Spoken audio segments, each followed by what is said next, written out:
protests where there have been burning of property.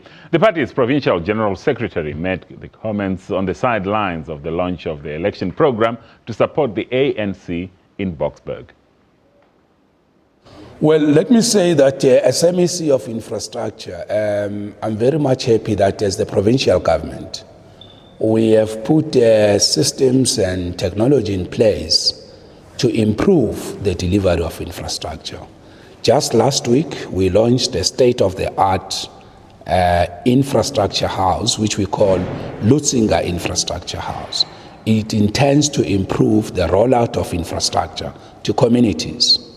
But the disturbing problem there is that we are seeing a rise in torching of buildings, burning, general discontempt to public assets. And I would like to make a call to our people that we must respect public property. It is the common heritage of all our people, and communities must take a firm stand against people that are hell-bent on destruction, on vandalism, looting, and all sorts of those issues.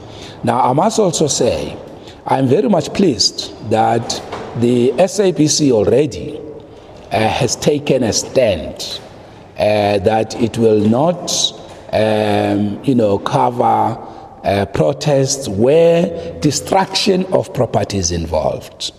Now, I've heard people saying this amount to censorship, it amounts to, tampering with freedom of expression. I've noted and heard all of those. I will not enter into whether they are right or wrong, onto merits or demerits of that. What I commend the SABC for is they've taken a stand against destruction of public property.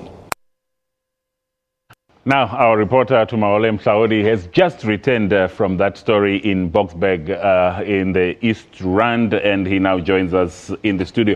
Tumaole, nice to chat to you once again. Absolutely. Was the SACP unanimous in their praise for the SABC now?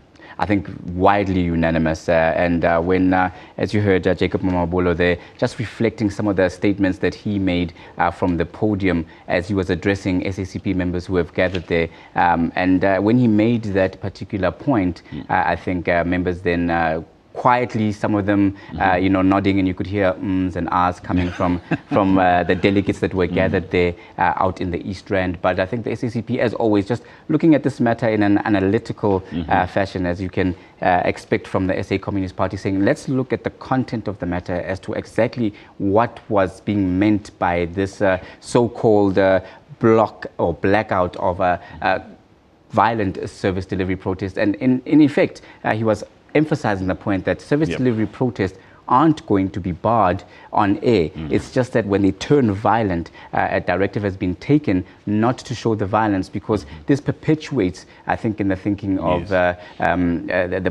public broadcaster, this view that for communities to get attention, they have to turn violence. When cameras come, and I mean, many reporters can attest to this, protesters will be gathered, there will be, marching, singing, you might see a tire or two burnt there, but the minute the camera comes out, it turns very, very violent and very aggressive at times, because people get the chance or get the idea that this is our chance and this is how our frustrations can be shown. Now, when it spills over to destruction of property, the same public property in most instances, we've seen, in Vuani, unfortunately, and other parts of the country, where public property has been torched, has been vandalized, then the same communities will then come forward and say, but we don't have these resources. That's the issue we're speaking And to. was there the same level of approval, at least from the ANC benches there in Boksburg?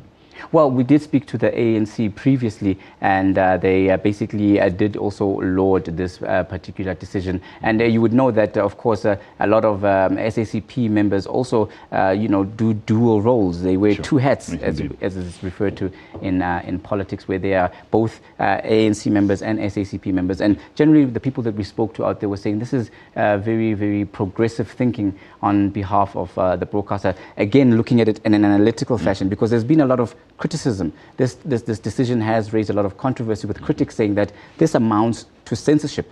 and maybe some of them going so far as to liken it to what was happening, under the apartheid regime, where the public broadcaster was not showing what was happening in the townships. And some of the people are saying that that's an unfair comparison, an analogy, if you will, because the decision just basically is meant to make sure that, in line with government's plea to people not to vandalize and damage, state property, which in essence belongs to them and is meant to make their lives easier, in rolling out service delivery, this decision speaks to that and makes sure that it doesn't perpetuate a situation where people see cameras and then think this is an opportunity to act out.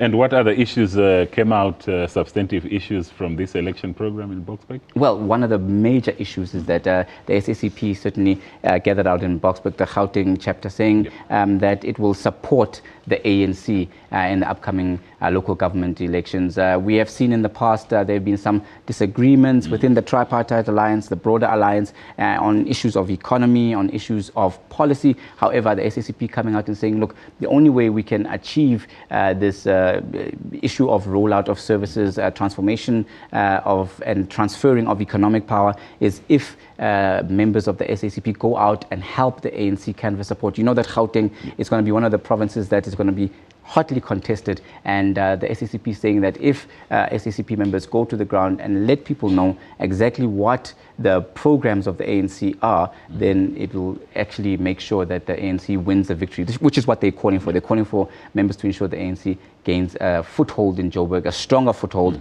and wins decisively.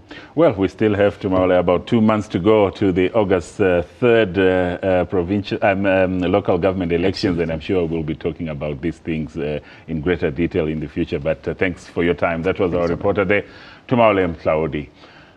Now, in other election stories, the EFF is now wrapping up